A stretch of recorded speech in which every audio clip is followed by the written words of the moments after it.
अब बड़ा अपडेट आप जान लीजिए। तमिलनाडु के शिक्षा मंत्री के पोनमुडी का बड़ा बयान सामने आया है। सनातन धर्म के विरोध के लिए इंडिया गठबंधन बना है। उनका सीधा कहना है कि जो इंडिया गठबंधन बना है ये सनातन का विरोध करने के लिए बना है। सनातन पर गठबंधन की किसी पार्टी का मत अलग नहीं है, सब एक ही राय रखते हैं। इंडिया गठबंधन सनातन धर्म के सिद्धांतों के खिलाफ है। साथ ही वो कह रहे हैं कि सभी 26 दल सनातन धर्म के खिलाफ लड़ाई के लिए एकजुट हुए हैं। बड़ी बात उन्होंने कही, इंडिया गठबंधन जो इकट्ठी हुई हैं 26 पार्टियां, वो सब सनातन का विरोध करने के लिए हुई हैं। நம்முடைய இந்த சனாதன எதிர்ப்பு கொள்கை இந்தியா என்ற இங்கே எல்லாம் நண்பர்கள் சொல்லிவிட்டார்கள். இந்த இந்தியா என்பது ஒரு சனாதன கொள்கைக்கு எதிர்ப்பாக உருவாக்கப்பட்டிருக்கிற கூட்டணி தான் இந்தியா. இதற்குள் கருத்து வேறுபாடுகள் இருக்கலாம், ஆனால் இந்த சனாதனத்தை எதிர்க்க வேண்டும் என்பதிலே யாருக்கும் எந்த வேறுபட்ட கருத்தும் இல்லை. இதில் இருப்பவர்கள் எல்லாம் சமத்துவத்தை உருவாக்க வேண்டும், மத சிறுபான்மை சமுதாயத்தை காப்பாற்ற வேண்டும், ஆண் பெண் சமத்துவம்।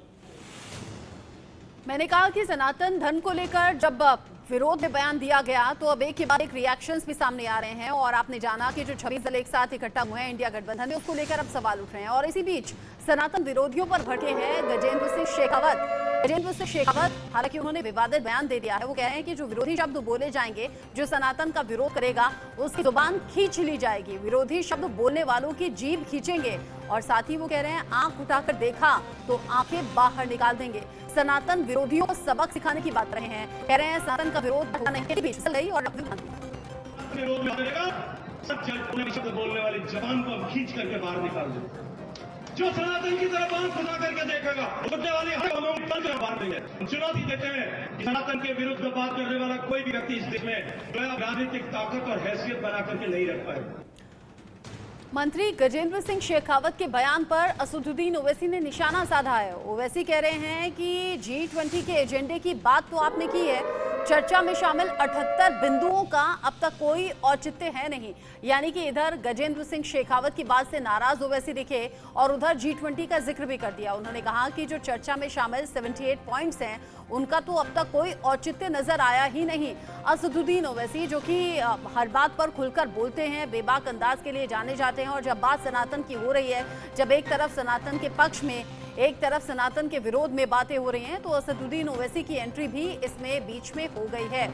विष्णु शर्मा जयपुर से हमारे साथ जुड़े हुए हैं, चेतन सेठ भोपाल से इस वक्त लाइव हमारे साथ मौजूद हैं। सबसे पहले रुख विष्णु मैं आपका कर रही हूँ। गजेंद्र सिंह शेखावत, हालांकि सनातन को लेकर पिछले कुछ दिन से लगातार संग्राम की स्थिति है। कुछ लोग पक्ष में बोल रहे हैं, कुछ लोग विपक्ष में बोल रहे हैं, लेकिन गजेंद्र सिंह शेखावत सनातन विरोधियों को सबक जरूर सिखाना चाहिए, अपना बयान जरूर देना चाहिए था, लेकिन उसमें ये विवाद जोड़ दिया है। कह रहे हैं जुबान खींच लेंगे, आंख निकाल देंगे।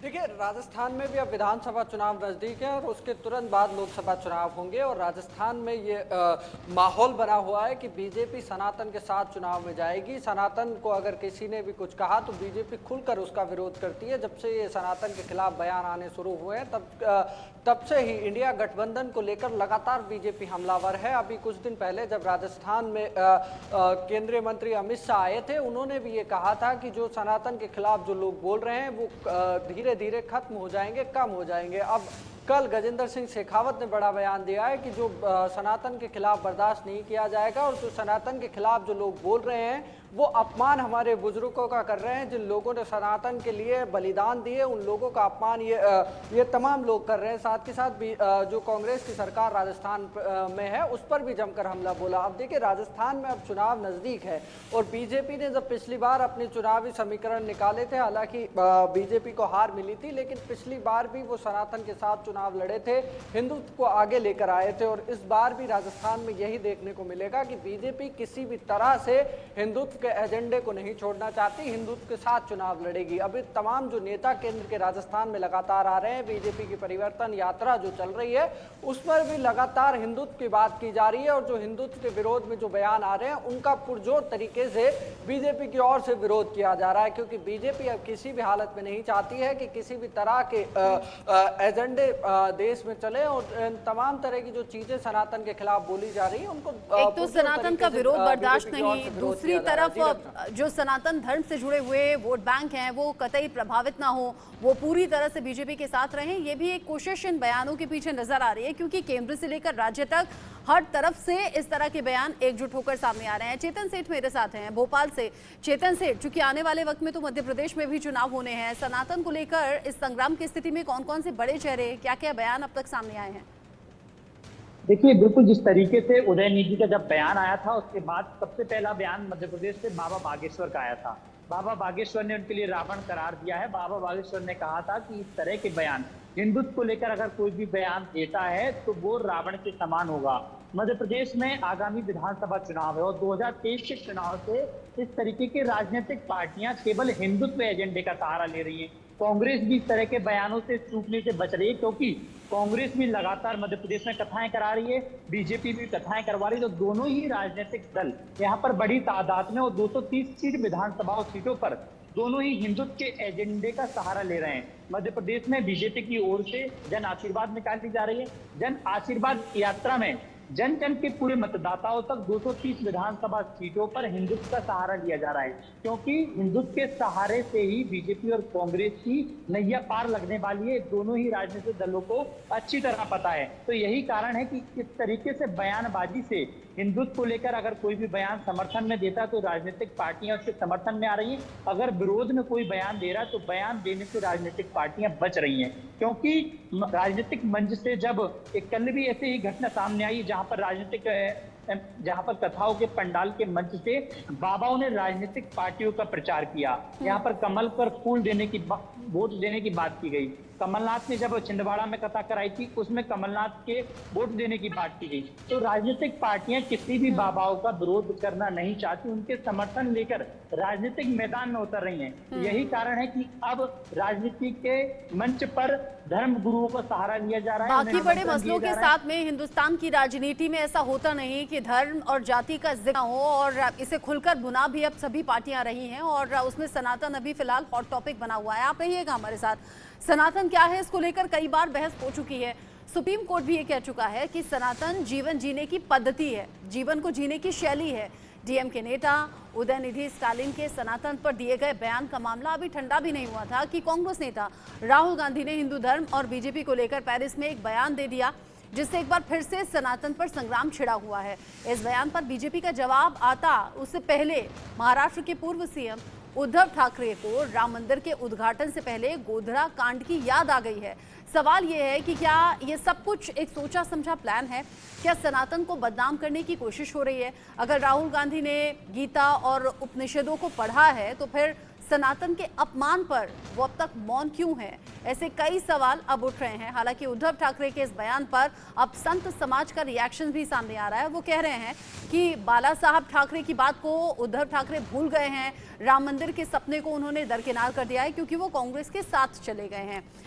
इस बीच यूरोप के दौरे के तहत फ्रांस पहुंचे कांग्रेस नेता राहुल गांधी ने हिंदुत्व के मुद्दे पर बात की है। राहुल गांधी ने कहा कि मैंने गीता पढ़ी है, उपनिषद पढ़ा है और कई अन्य हिंदू ग्रंथ भी मैंने पढ़े हैं, लेकिन भारतीय जनता पार्टी जो करती है उसमें कुछ भी हिंदूवादी नहीं है। एक बार सुनिए राहुल गांधी ने क्या कहा।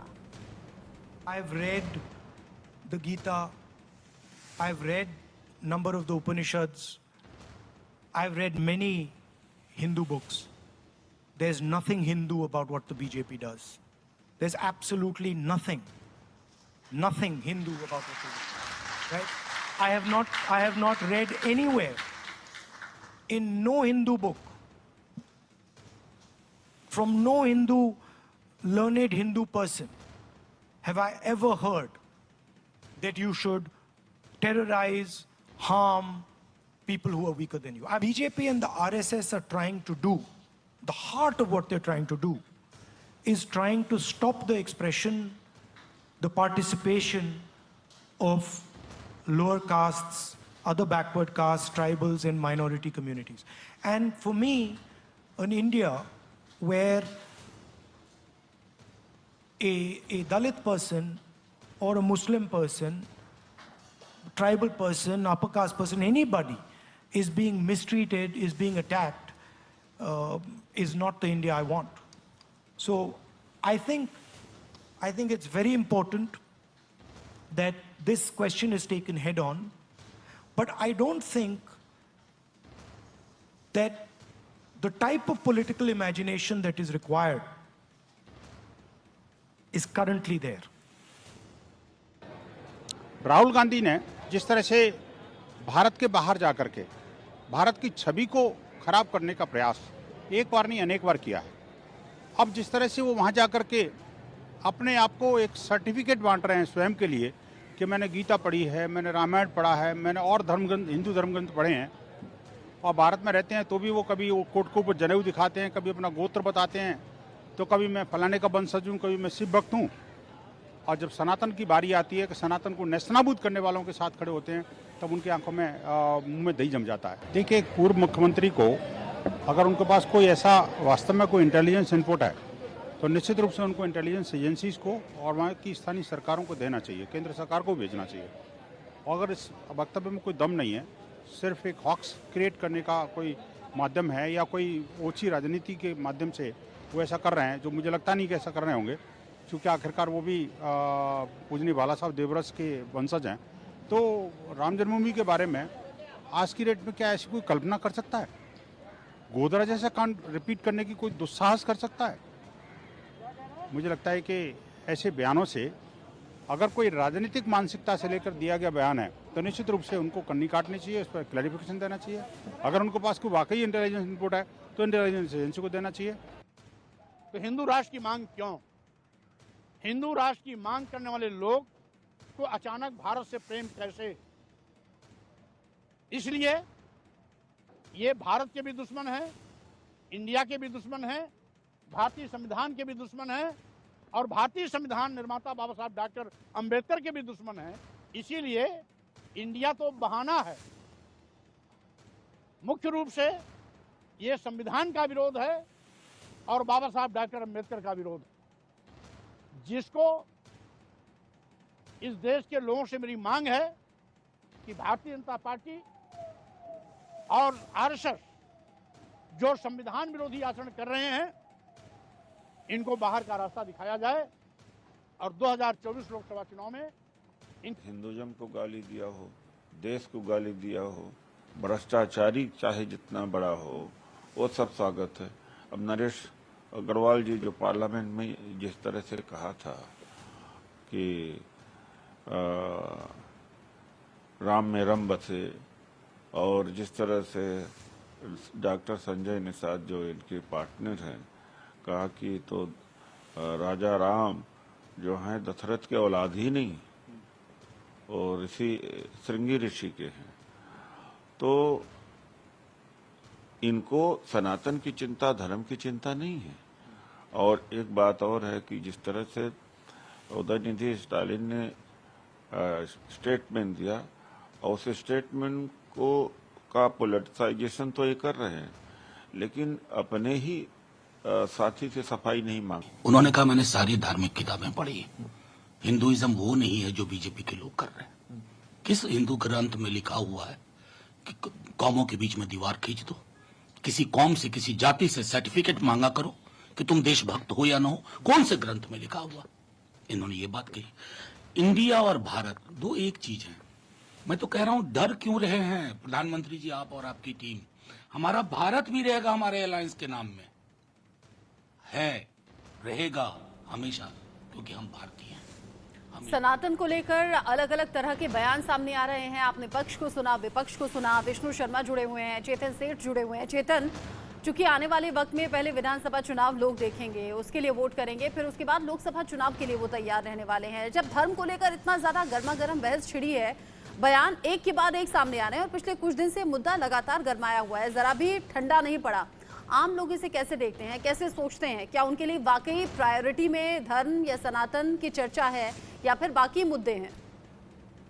देखिए, बिल्कुल देखिए, तमाम जिस तरीके से मध्य प्रदेश और छत्तीसगढ़ और राजस्थान में 5 राज्यों में विधानसभा चुनाव होने, खास तौर पर जो 3 हिंदी भाषी राज्य हैं, उनके लोग बखूबी इस बात को समझ रहे हैं कि राजनीतिक जब चुनाव नजदीक आ रहे हैं, विधानसभा चुनाव के बाद लोकसभा चुनाव, तो राजनीतिक दल धर्म का सहारा ले रहे हैं। और यही कारण है कि अब पहले हमने देखते थे कि चुनाव से पहले अगर कोई संत ने बीजेपी के पक्ष में बयान दिया तो विपक्ष उस पर हमलावर हो जाता था, लेकिन अब अगर कोई संत बीजेपी के पक्ष में बयान दे रहा है तो कांग्रेस के भी नेता ये कहते हैं कि हो सकता है कि उसके व्यक्तिगत विचार हों, लेकिन पंडाल से, कथा के मंच से इस तरह के बयान नहीं देना चाहिए।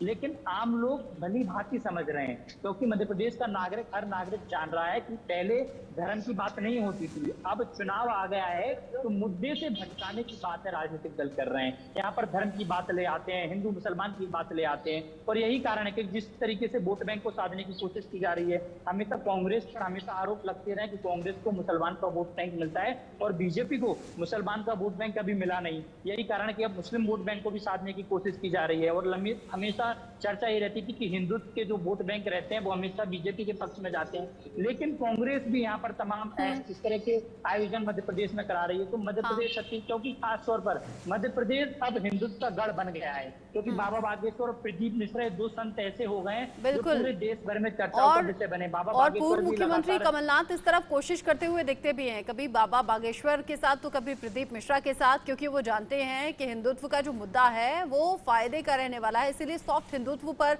उस रास्ते पर चलती हुई कांग्रेस भी नजर आती है। बहुत शुक्रिया चेतन सेठ आपका ये तमाम अपडेट हमारे दर्शकों तक पहुंचाने के लिए। तो सनातन को लेकर जो संग्राम की स्थिति है ये तय मानकर चलिए कि अभी दूर तलक जाएगी, क्योंकि आने वाले चुनाव में हर पार्टी से भुनाने की कोशिश में है। इसके अलावा और तमाम बड़ी खबरें इसी बुलेटिन में आप देखेंगे।